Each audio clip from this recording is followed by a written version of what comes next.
Have you ever noticed that the moment you pull back, she suddenly leans in? The second you stop reaching out, your silence isn't just quiet. It becomes a signal she can't ignore. The text's slow, your attention isn't guaranteed, and that absence starts echoing in her mind. Why? Because detachment flips the script. It forces her to feel the uncertainty she once placed on you. And here's the paradox. The calm distance you create isn't cold, it's magnetic. In this video, we're going to break down why detachment creates the deepest attraction and how Stoic discipline helps you stay grounded, steady, and unshaken through it all. Before we dive in, make sure to hit that like button, subscribe to the channel, and let's get started. Number 1. The paradox of pulling back. When you stop chasing, something powerful happens. She starts to notice your absence. It's not about playing games. It's about regaining control over yourself. Epictetus taught that we must focus on what's in our power, and that's your actions, not her reactions. Detachment makes her lean in because it proves you're not dependent on her for your peace. Let's talk about why this works on a deeper level. When you're constantly available, replying instantly, always initiating plans, you unintentionally remove all mystery. She doesn't have to feel anything because you're doing all the emotional labor for both of you. But the moment you choose calm, distance, not coldness, just balance, you give the dynamic oxygen. Space creates sensation. It gives her room to wonder, where is his attention going? What is he focused on? And that question is the spark of renewed attraction. Marcus Aurelius said, "We have power over our minds, not external events."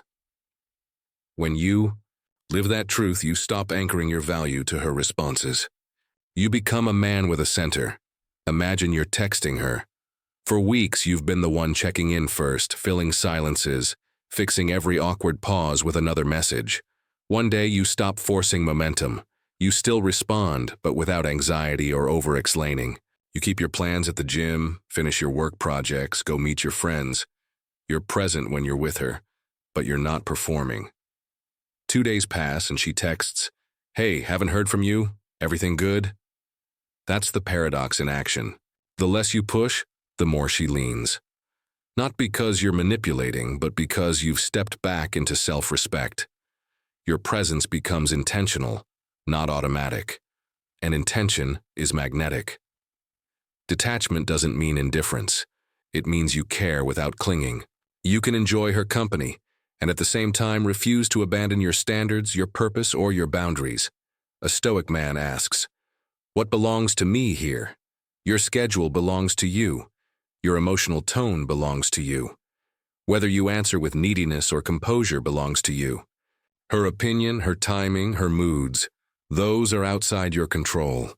When you stop trying to control what isn't yours, you radiate a steadiness that's rare. She can feel the difference between a man who is afraid to lose her and a man who refuses to lose himself. If you're worried, this makes you seem cold. Remember, warmth plus backbone is irresistible. Speak clearly, make real plans. Show up with attention, but stop chasing validation. Let silence breathe between messages. Let your purpose fill your calendar. Let her experience the weight of your absence and the value of your presence. That's the paradox of pulling back. You don't withdraw to punish. You withdraw to protect your center. And once you live from that center, attraction stops being a trick and becomes a natural response to your grounded, unhurried strength. Take a second to reflect. Have you ever noticed how the moment you stopped over-investing, she started to invest more? Drop your thoughts in the comments. I'd love to hear your experiences. Now, let's move forward and break down the next truth behind why distance draws her in even deeper. Number 2, mystery over availability. Predictability kills desire. When you're always available, she stops wondering about you. But when you create space, mystery returns. She starts to ask herself, what's he doing? Who is he with? A Stoic man doesn't force curiosity. He lets it arise naturally by living his life fully. Remember, curiosity is the spark that keeps attraction alive. Think about the last time a movie kept you glued to the screen. It wasn't because every scene explained itself. It was because the story left just enough unknown to pull you forward. Relationships work the same way. if you reply within seconds every single time, if you're free whenever she calls, if your schedule bends at the slightest nudge, you become a solved puzzle. There's nothing left to discover. Detachment reintroduces the unknown. Not because you vanish or play childish games, but because you choose a life rich with purpose, training, building, learning, serving, so your attention is valuable and your presence is intentional. Here's a simple real-world example. Let's say you've been seeing Mia. Your old pattern was constant availability, late-night calls, emergency rides across town, dropping work the moment she hinted at meeting up. You thought this proved dedication, but over time, the energy flattened. Now you shift. You still show up when you say you will, but your calendar reflects a man with direction. Morning runs, a weekend skill class, dinner with family, a side project that matters to you. When Mia texts on a Thursday night, want to hang, you answer with warmth and clarity. I'm prepping for tomorrow's presentation. Saturday afternoon works coffee by the park. You didn't ignore her. You didn't beg off with excuses. You framed your time respectfully. The result is that Saturday carries more weight. She steps into your world instead of you collapsing into hers. Marcus Aurelius reminded himself to be like the rock against which the waves break. Mystery grows when you're that steady rock, calm, focused, not tossed around by every impulse. Epictetus would ask, what is in your control? Your priorities, your responses, your boundaries. What is not in your control? Her moment-to-moment wins. When you honor this line, you become unpredictable in the best way. Not erratic, but principled. She can't predict that you'll always say yes, but she can predict that you'll always be grounded. That's the kind of uncertainty that inspires respect. Don't confuse mystery with manipulation. You're not withholding affection to make her chase. You're allowing your life to carry its own momentum. You answer when you have the bandwidth. You plan dates with intention instead of improvising to fill silence. You share highlights of your world, a book that challenged you, a project you're building, a goal you're chasing without seeking applause. This creates an atmosphere where curiosity breathes. She wonders how your presentation went, whether you nailed that 10 Kelvin, what you're learning in that class. Curiosity makes her lean in, and detachment keeps you centered so you don't lean out of yourself while you lean toward her. In the end, availability isn't bad. Automatic availability, island leave, room for anticipation. Show up with attention. Then step back with purpose. Let her miss you a little. Let life speak for you. That's how detachment turns mystery into the deepest attraction. Number 3, self-mastery is magnetic. Before we dive deep into the story, please hit the like button and subscribe my channel. Desire is strong, but when it controls you, you become weak. Detachment shows that you're not a slave to impulse. Marcus Aurelius wrote that freedom comes from mastery of the self. When you can stay centered instead of desperate, she feels a rare energy around you, an energy that only discipline creates. And that discipline is magnetic. Let's say you've been seeing her, and after a great week she suddenly pulls back. Slower replies, vague plans, a little distance you can feel in your chest. The old you would spiral, double texting, checking her social stories, rearranging your life just to meet on her terms. You weren't following your desire. Your desire was dragging you. Now you do something different. You breathe. You return to your routine, and you act from your standards rather than your anxiety. You keep your morning training session. You show up prepared to your meeting. You finish the chapter you promised yourself you'd write when she messages you late. Free now. You respond with warmth and clarity. Tonight's full for me. How's Saturday at 4 now? There's a spot I want to take you to. You didn't punish or play games. You led from a centered place. That tone carries a charge and she feels it. Self-mastery isn't coldness, it's coherence. Your words, your schedule, and your values line up. Seneca said that the greatest power is to be lorded over oneself. And that power is not loud. It shows up as calm eye contact, measured responses, and a quiet refusal to abandon what matters. Because emotions are running hot. When you live that way, Your presence signals safety and edge at the same time. Safety because you're not reactive, edge because you won't collapse. That combination is rare, and rarity draws attention. Detachment in this sense is simply the choice to pause before you act. You feel the urge to chase and you ask, will this respect me? You feel the spike of jealousy, and you remind yourself of the Stoic line between what's up to you and what isn't. You can't command her thoughts, but you can command your habits. Sleep, training, reading, craft, brotherhood, service. Every time you choose those, you invest in the man she first noticed, not the one fear tries to turn you into. Here's the irony. When you no longer need her to validate you, your attention becomes more valuable to her. She senses that your yes has weight because your no has backbone. Dates become deliberate, affection becomes earned, and your silence when you're focused elsewhere starts to speak louder than any paragraph you could text. That isn't manipulation. It's the gravity of a man who governs himself. So if you feel pulled by desire today, don't kill it. Guide it. Channel it into your purpose, your body, your craft, your faith. Let your actions show that you can want her without worshiping her. The result is the deepest attraction of all, not to your availability, but to your anchored, disciplined spirit. That is self-mastery. And yes, it's magnetic. Now I'd love to hear from you. What part of this message hit you the hardest? Was it the story about Sophia, the reminder from Stoic wisdom, or the idea of making your yes have weight? Drop your thoughts in the comments or simply type this phrase as a reminder to yourself. My discipline is my power. Let's dive into the next exciting part of the video. Number 4, the weight of absence. Silence isn't empty, it echoes. When you detach, she feels the gap you once filled. Every moment without you reminds her of what she had. A Stoic man doesn't withdraw to punish her. He withdraws to protect his own peace. That difference matters because while she wrestles with the silence, you stay grounded, steady, and strong. Think of absence like the outline around a painting. Makes the image clearer. When you were always accessible, answering every ping, smoothing every awkward moment, you blurred the edges. Detachment sharpens them. The quiet after you stop overgiving isn't a void, it's contrast.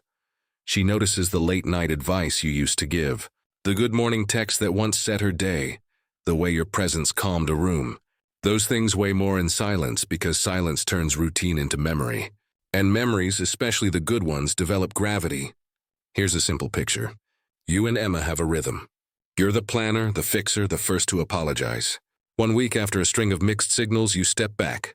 Not with bitterness, just with boundaries. You keep your commitments to yourself. You leave her messages on read until you finish training. You answer with warmth but no rush. You propose a time to meet that respects your schedule. And if it doesn't work, you don't scramble. You let it go. 3 days later, she sends, "I miss the way you," and trails off. That sentence exists because the space exists. She's meeting the echo of your absence. An echo filled with qualities you once gave. So freely she couldn't hear them. Marcus Aurelius spoke of building an inner stronghold, a place nothing external can shake. Your absence has weight precisely because you're standing in that stronghold. You're not cold. You're composed. You're not distant. You're directed. Epictetus would remind you to separate what's yours from what isn't. Your peace is yours. Your time is yours. Her reaction to your calm, not yours. When you refuse to chase what isn't yours, the echo she hears is the sound of self-respect. That's the resonance of detachment. Notice how this changes your energy. Instead of texting to relieve anxiety, you move because it's aligned with your values. Instead of filling silences, you let them breathe, trusting that what's meant for you won't need to be begged for. You still smile, still flirt, still enjoy. Only now it's a choice, not a compulsion. That choice gives your attention. Wait a yes from a grounded man feels different because it isn't trying to purchase approval. It simply expresses truth, and yes, she will feel it not as a punishment, but as perspective. The empty chair at dinner, the uncalled number you spent on your goals, all of it turns noise into signal. Detach. Attachment doesn't make you disappear. It makes your presence undeniable. The echo of your absence teaches value first to her, but more importantly to you. Number 5, desire through contrast. Think of fire. It only matters because of darkness around it. The same is true with attraction. If you're always present, your value blurs into the background. But when you step away, the contrast makes your presence unforgettable. Detachment isn't coldness, it's clarity. It sharpens your image in her mind, the way night sharpens the stars. Here's why contrast works. When your time, attention, and presence show up without limits, the mind stops noticing them. It's human nature. What's constantly available fades into the wallpaper. Creating space brings edges back to the picture. You don't become distant to punish. You become defined by choosing where your energy goes. That definition is attractive because it signals that you're guided by a compass, not by pressure. The moment you live from that compass, your yes counts more because it's no longer automatic. Picture this. You've been seeing Illa for a while. You've been the always-on guy. Midnight calls, last-minute changes, dropping your workout because she might be free. You mean well, but your presence starts to feel like background noise. Now you shift. You keep your commitments. Morning training, a Thursday class you love, a weekend project with a friend. When Layla texts, "Can you come over tonight?" You check in with yourself and answer honestly. "I've got an early start. Friday works. There's a place I want us to try." You're warm. You're clear. And you don't bend your entire life out of shape. Friday arrives and feels different, sharper, more intentional because contrast framed it. The night stands out precisely because it wasn't squeezed in. Stoicism gives language to this. Epictetus says to distinguish what's up to us from what isn't. Your schedule, standards, and responses are yours. Her moment desires are not. When you honor that boundary, you practice temperance. One of the Stoic virtues, which isn't about denial. It's about proportion. Proportion is what creates contrast, work and rest, presence and space, affection and independence. Seneca would call this tranquility euthia, moving along your path without being yanked off course by every tug of emotion. That calm direction makes you feel rare, and rarity heightens desire. Notice how this changes the atmosphere between you. Instead of texting to relieve your own uncertainty, you speak when you actually have something to say. Instead of filling every silence, you let a day pass while you live fully training, building, laughing with your people. She begins to wonder how your race went, whether your pitch landed, what book you're talking about at dinner. Curiosity grows in the space you protect, and because you aren't playing games, the curiosity feels clean. There's trust baked into it. Detachment then is clarity about your center. You can be affectionate without being absorbed, giving without being drained, present without being predictable. The result is contrast. Your absence gives your presence weight, your boundaries give your warmth shape, and your life beyond her makes the time with her glow brighter. Like stars against night, you're easier to see and harder to forget. Number 6, the calm she didn't expect. Most men panic when she pulls back. They flood her phone, beg for attention, and lose respect in the process.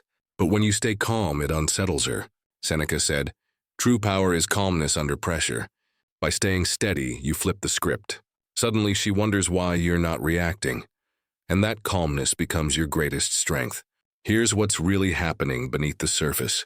When she creates distance, she's unconsciously testing the stability of the connection and your stability inside yourself. If you rush in with frantic texts and last-minute pleas, you communicate that your peace depends on her mood. That might feel romantic in the moment, but it quietly signals insecurity.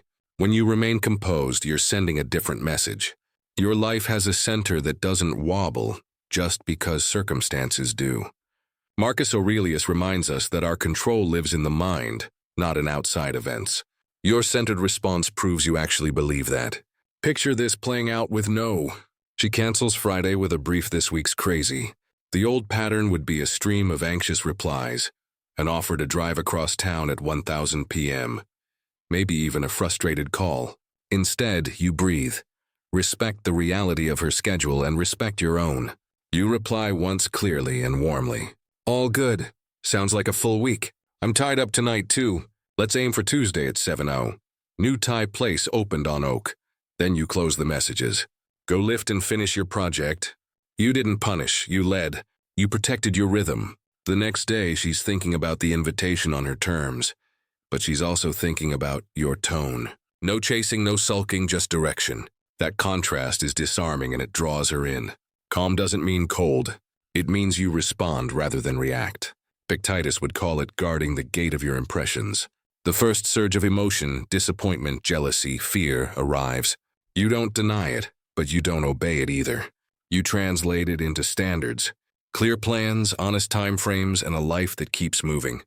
You keep promises to yourself, sleep, training, work, faith, family, so that any promise you make to her rests on solid ground.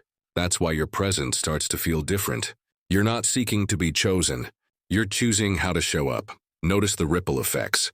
Conversations become easier because you're not auditioning. Time together feels richer because it wasn't squeezed out of panic.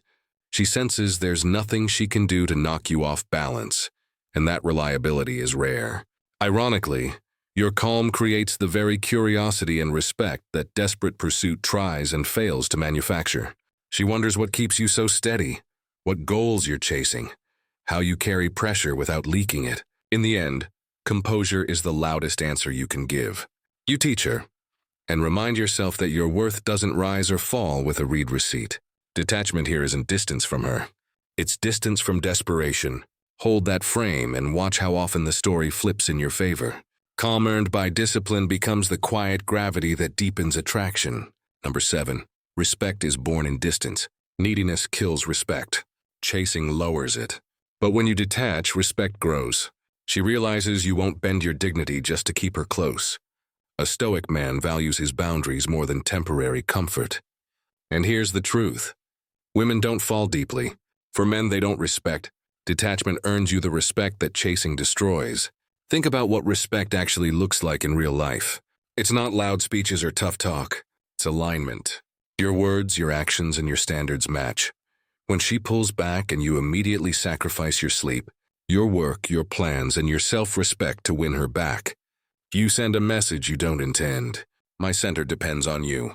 That might feel romantic in the moment, but it quietly tells her you'll abandon yourself to avoid discomfort. Epictetus would say, "You've traded what's in your control for what isn't." Detachment flips that script.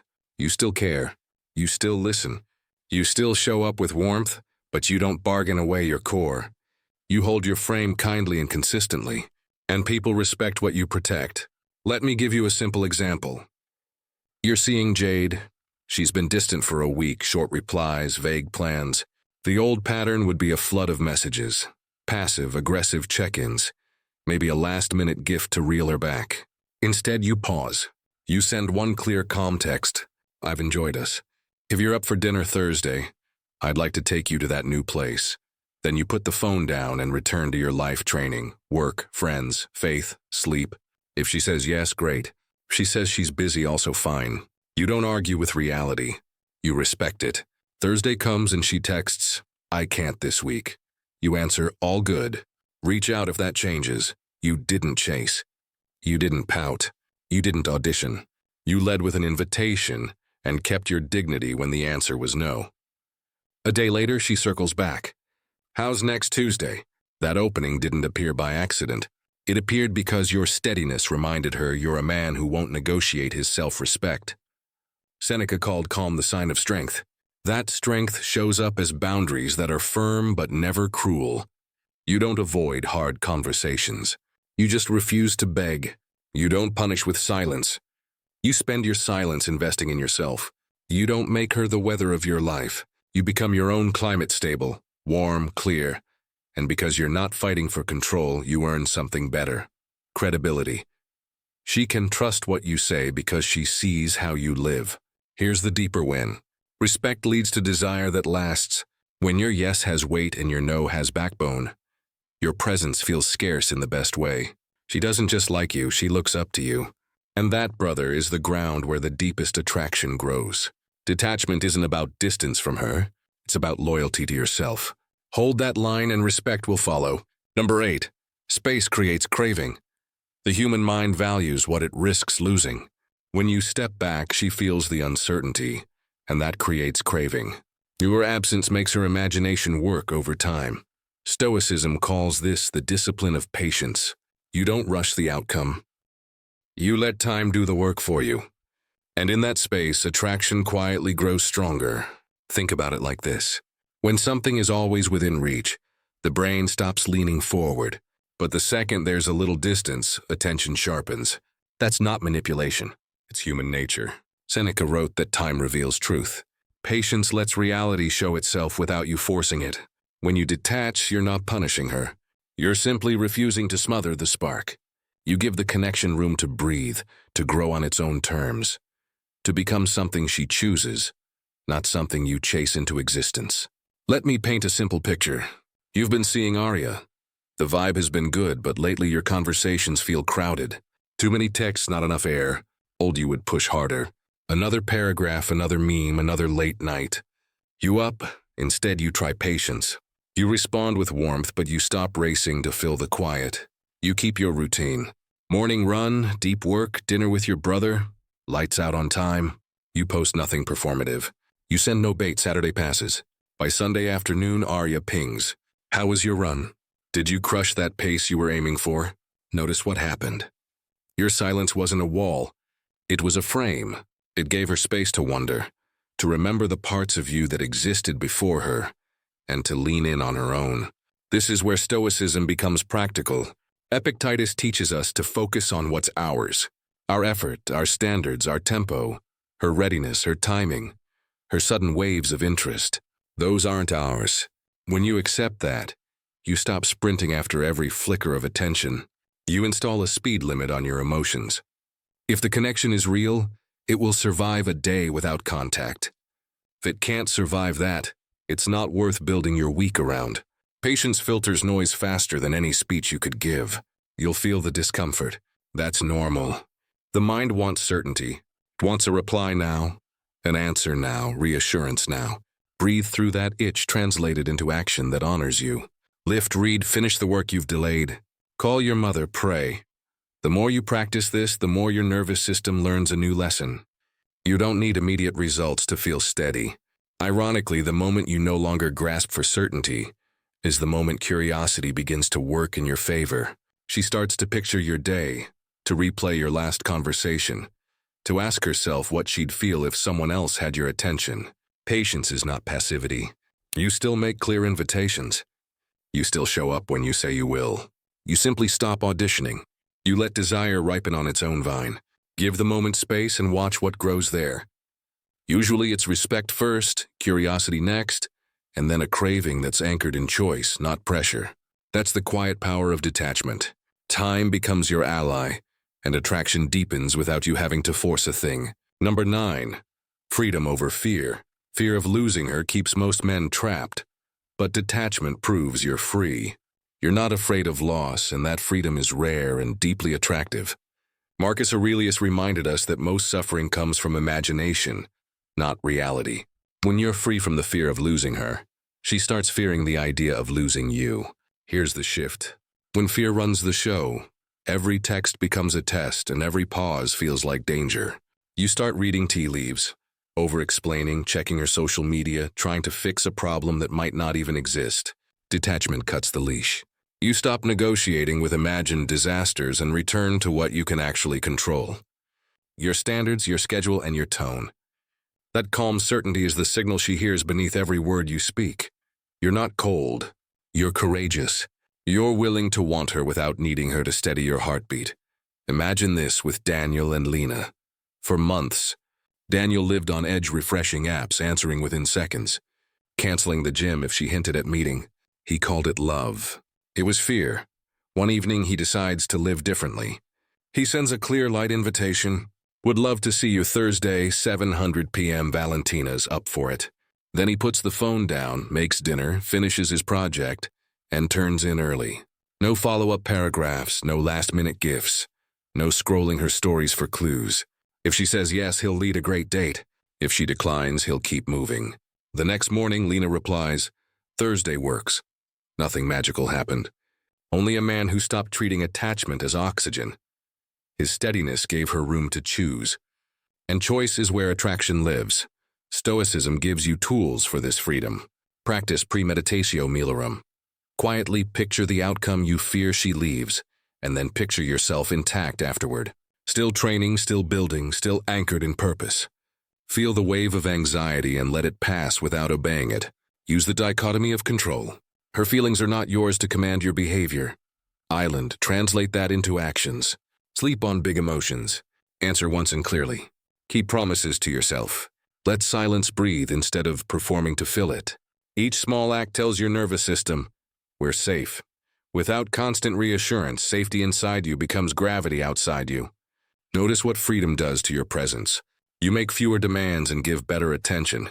You're easier to be with because you're not auditioning. You can say yes with weight and no without drama. And here's the paradox. When you no longer fear losing her, you naturally carry the walk-away power that most men try to fake. She senses it not as a threat, but as integrity. You're loyal to the truth, not to your panic. That's why freedom is attractive. It proves you won't trade your soul for a reply. Hold that frame and you won't have to chase respect or desire. They'll find you. Before we move into the next lesson, take a moment to share your thoughts in the comments. What part of this message resonates most with you? Or if you'd rather keep it simple, just type freedom is attractive. And while you're here, don't forget to hit the like button. It helps spread these lessons so more men can grow stronger with us. Number 10, stillness is strength. Stillness is not weakness. It's unmatched strength. When you detach, your silence becomes her storm.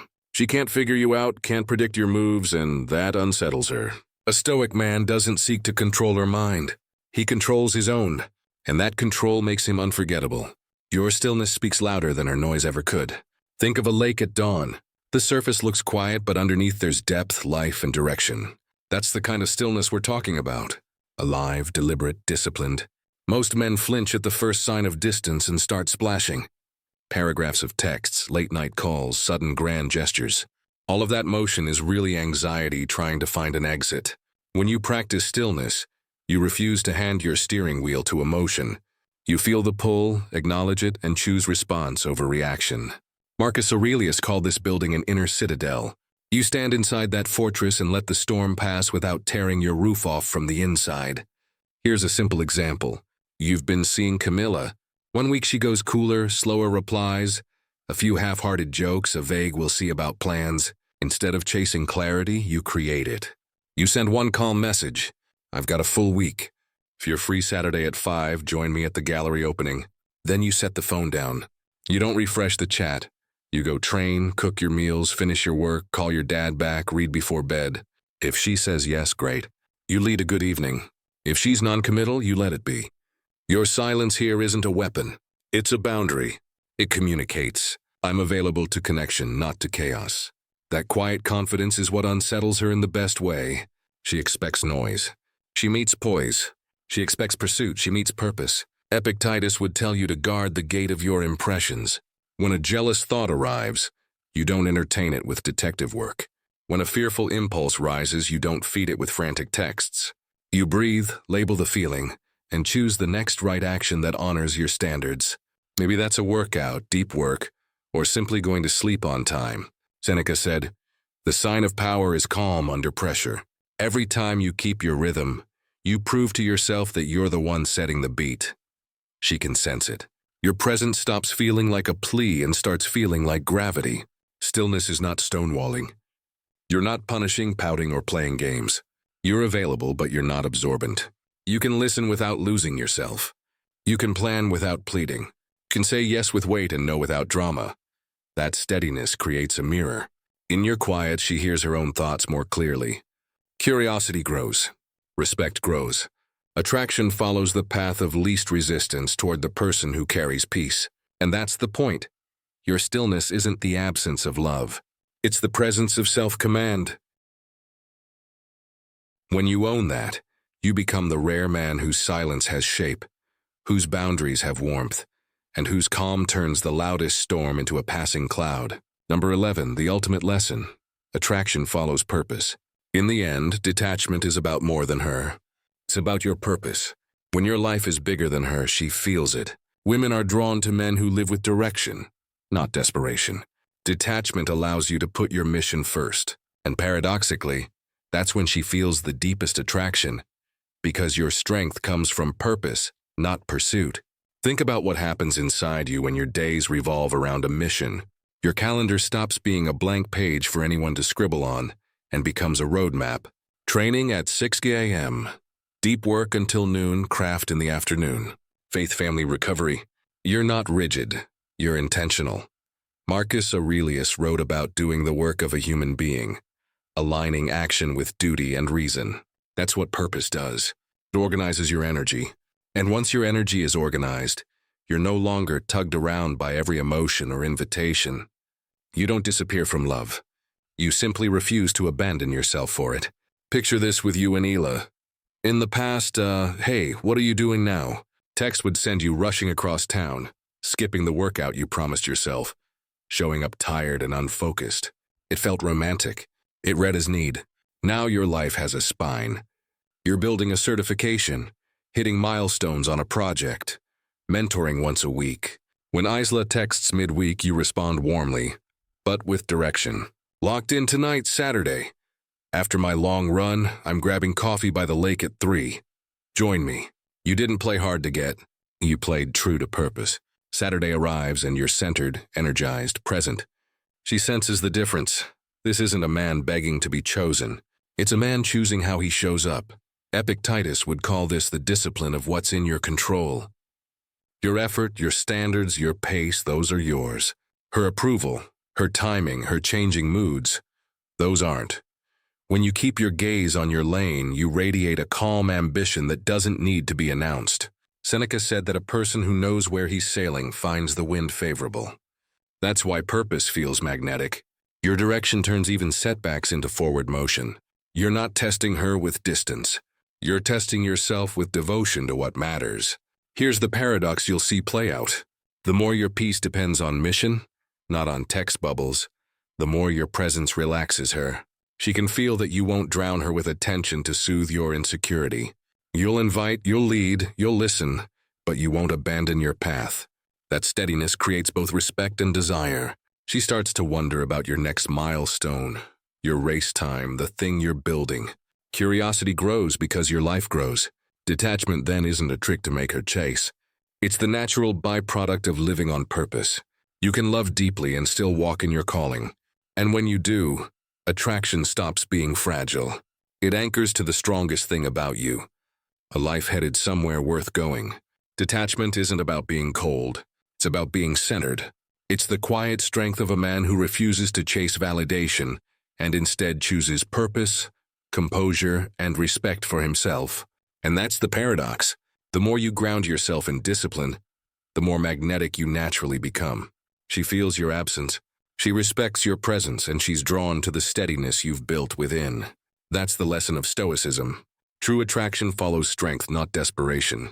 If this video gave you something to think about, do me a favor. Hit that like button. Drop a comment below with your thoughts, and let me know which part resonated most with you. And don't stop here. The videos on your screen now will take you even deeper into Stoic wisdom and modern relationships. Click one and I'll meet you there.